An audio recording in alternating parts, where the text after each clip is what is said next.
Good Tuesday morning. Glad to be with you, talking to you about you and your business. We got a lot to talk about, especially in the business front. But I'm excited about getting to spend some time on the political front, talking to one of my favorite pundits, Michael Barone, and one of my favorite writers in the political sphere. And in fact, I've been watching his stuff since the late 1970s when he was involved with, and I believe he continued to remain involved with the Almanac of American Politics. Isn't that correct?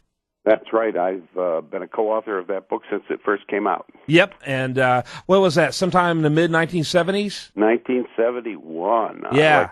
It's highly unusual for a first edition of a book of this nature to have been written by someone at the age of 4. I know. That's extraordinary. Yeah, I was 9 when that one came out, but I became real familiar with it in the late 1970s, was really early involved in politics. And I got to tell you, I remember in 1983, I was supposed to have a job in Washington, D.C., came there, and you know how things are so volatile there. The job was gone by the time I got there. And I brought, a few things I brought with me for those 2 weeks I was there to go ahead and find my next job. One of the things I brought was the Almanac of American Politics.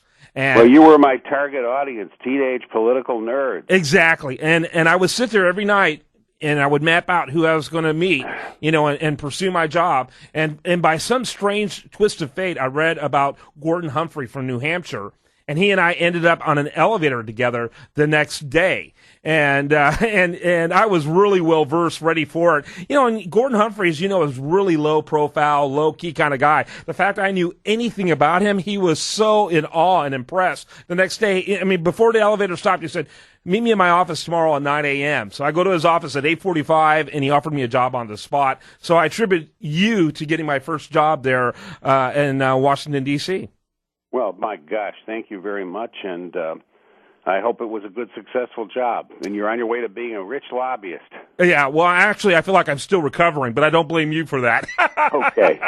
No, it was a great experience. You know, it's one of those things on my resume I am so grateful for, and he was such a high-integrity guy, and I was really grateful to have that experience. But I've always read your stuff, love your column. Really loved your column last week, sizing up what happened in Virginia and New Jersey. And the one thing I am not hearing, but you kind of reflected it in your own article, was that it's the truism that Tip O'Neill used to say all the time, which was all politics is local. And I don't know why that lesson isn't coming through from the New Jersey and Virginia elections. What do you think about that?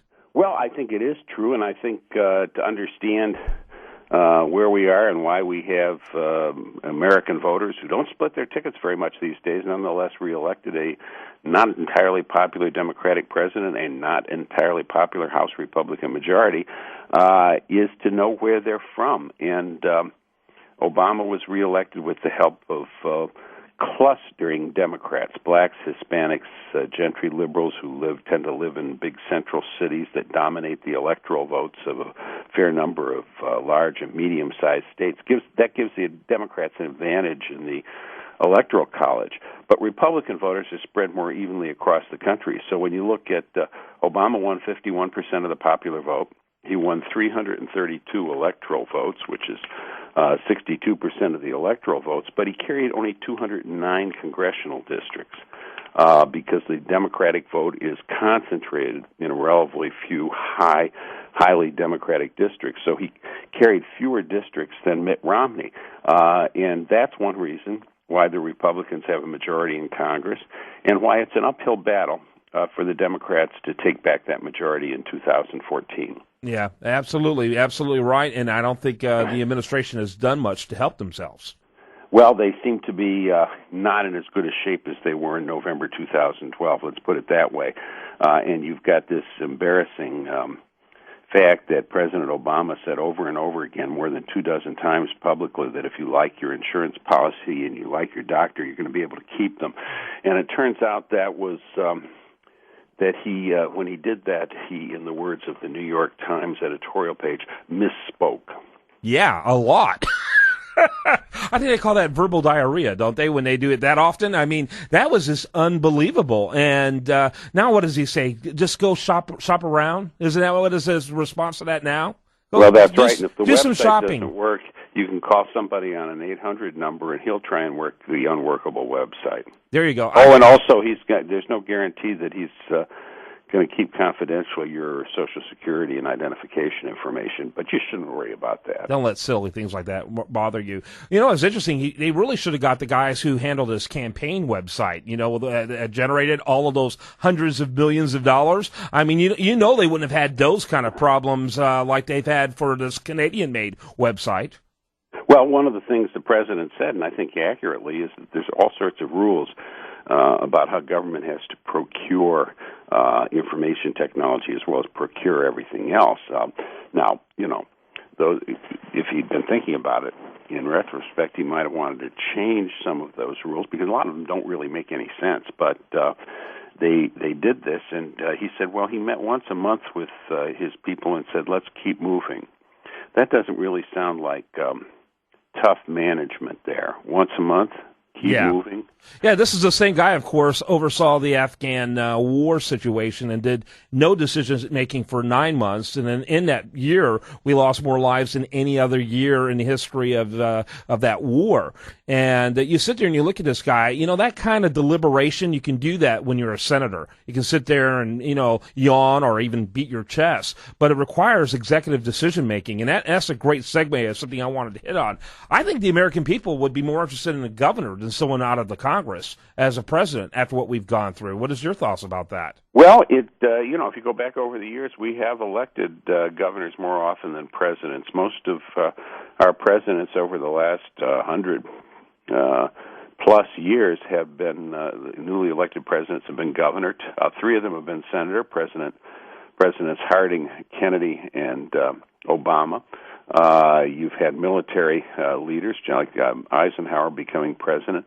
But for the most part, it's governors. And, you know, that I think that voters tend to look for in the next president qualities that they didn't find in the current president.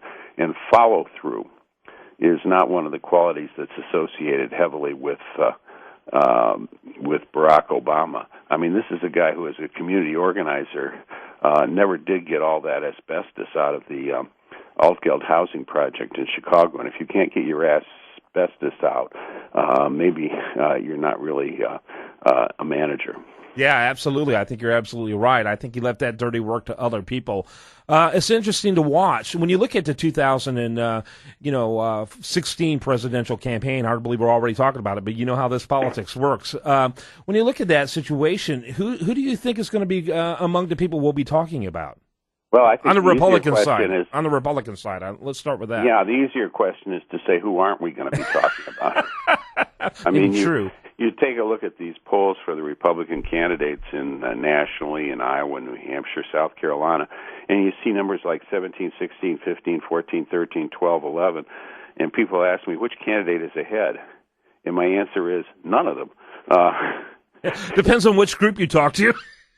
Yeah, I mean, those are not really statistically significant numbers, and they're not based on deep knowledge of any of the candidates. So we have a long way to go on this contest. Mm-hmm. Do you see any governors potentially interested?